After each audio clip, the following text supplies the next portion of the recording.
මාගේ අවුලිතන බොරු කියන පුළුවන් හොඳට. ඇත්තටම කියන්නේ අපි කියන්නේ නෑ ඔය පවුල කියලා අපි ගෑනි මොකට කිව්වා. ඇයි බොරු කියලා. මාත් එක්ක කරා. අපි ඉන්නේ මේ පොලියට අපි ඉන්නේ පොලිනේ ඉන්නේ බෝඩින් දීලා තියෙනවා. අද ආන පොඩක් ඕගොල්ලන්ම තමයි අවිල කිව්වේ.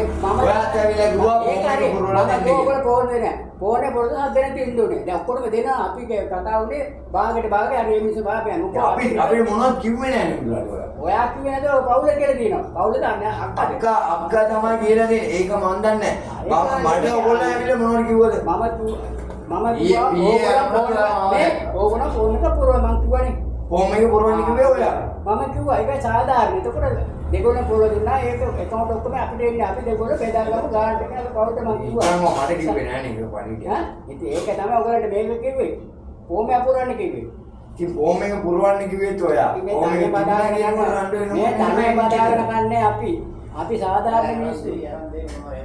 අපි එහෙම කරන මිනිස්සු නෙවෙයි. මම ඕගොල්ලන්ට එහෙම කරලා නැහැ. කොහොමද හදලා දෙන්නේ? ඔයාගේ ඔයාලා මම වංචා කරලා තියනවා. ඔයා කරලා නැහැ වංචාව. ඔයාගේ අක්කා කිව්වා වැඩක් නැහැ නේ. මාත් ඉන්න දැන කියලා දිනවනේ. අවුරුදු 3ක් වෙනවා කියලා කුලියට ඉන්නේ. අර ගෙදර මේ ගෙදර තමයි. ඒක හොඳ නෑ.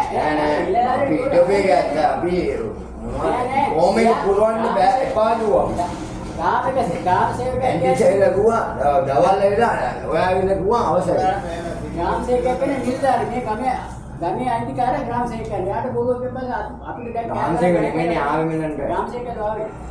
මාත් ඉන්න දැන කියලා තියෙනවා. ඉන්ද්‍රාලි ආවේ නෑනේ පිටිපස්සේ. අනේ සාධාරණව කරන්න දෙපා. අපි කියන මහා යන්නේ ගෑණියක් සාධාරණ කියන්න. ලයිට් එක සෙන්ට් ඇවිල්ලානේ කෑ ගහුවා. කෑගන්න කීටොමද? ඒත් මොකට කියන ගෑණි ඒකවද මේ ගමේ මිනිස්සුගේ අටකුට්ටු මිනිස්සු නෙවෙයි. කෙලින්ම කියනවා කියන්නේ. කියන්නේ මොකට කියලා බෙල්ල කෑවා. අපි වංචාව කරේ නෑනේ. වංචාව කරන්නේ අපි කණ්ඩ දෙන කාර්යයක් භාගයට එන්නේ භාගේ කණ මිනිස්සු. මම මොනවාරි වාඩ වංචාව කරා දියන්නකෝ. වංචාව කතානේ අර කියපු වචනේ වැඩක් නැහැ. அவனுக்கே விளங்கிச்சு அது பொய்ன்னு சொல்லி